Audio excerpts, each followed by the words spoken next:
Hi everybody, I hope you are well. So I'm going to look at John 15 verses 1 and 2. I am the true vine and my Father is the vine dresser. Every branch in me that does not bear fruit he takes away, and every branch that continues to bear fruit he repeatedly prunes, so that it can bear more fruit, even richer and finer fruit. Pruning is one word that I want to focus on. A process where we identify weak, dying or dead branches from a tree and removing it off the tree so that the tree can be productive again.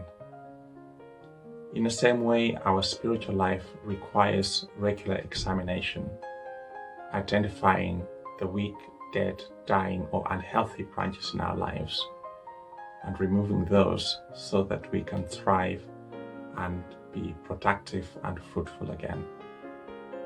We are connected to our true vine, who is Jesus.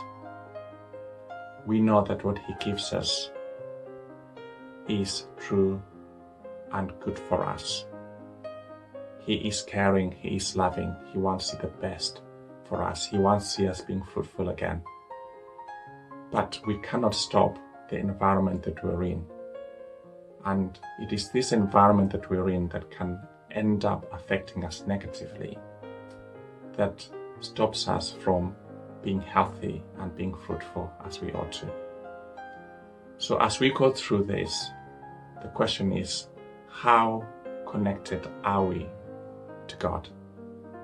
How much investment are we putting in that link that we have with our true vine, who's Jesus?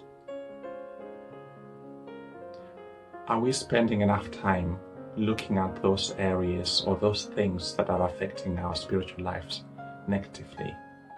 And are we doing anything about them?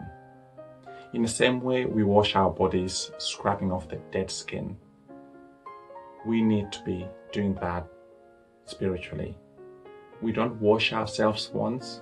It is something that we do regularly, hopefully daily. Because if we don't, we will know. Our skin is going to get clogged up. We'll start seeing patches on our skin that are not healthy. We need to get to a point where we're doing that with our spiritual life. And people will start seeing those fruits popping up again. They will get to know you by your fruits again. As we begin this new year, faced with so many challenges and many difficult situations in our lives, I hope that we'll put aside a regular time where we re-examine our spiritual lives, things that we're surrounded by, maybe relationships that are not healthy, and spend time with God, bringing those things to him so that he can help you get rid of those things that are not right. We need to make pruning a thing that we do regularly. I hope that as you listen to these words, you will go back and visit John 15, 1 and 2, and read it over and over again. Because if we don't do that, how are we going to be reminded? How are we going to know? How are we going to get rid of? How are we going to grow in the end? And how are we going to be fruitful? I hope you find this as an encouragement. Be well, be blessed, and be safe.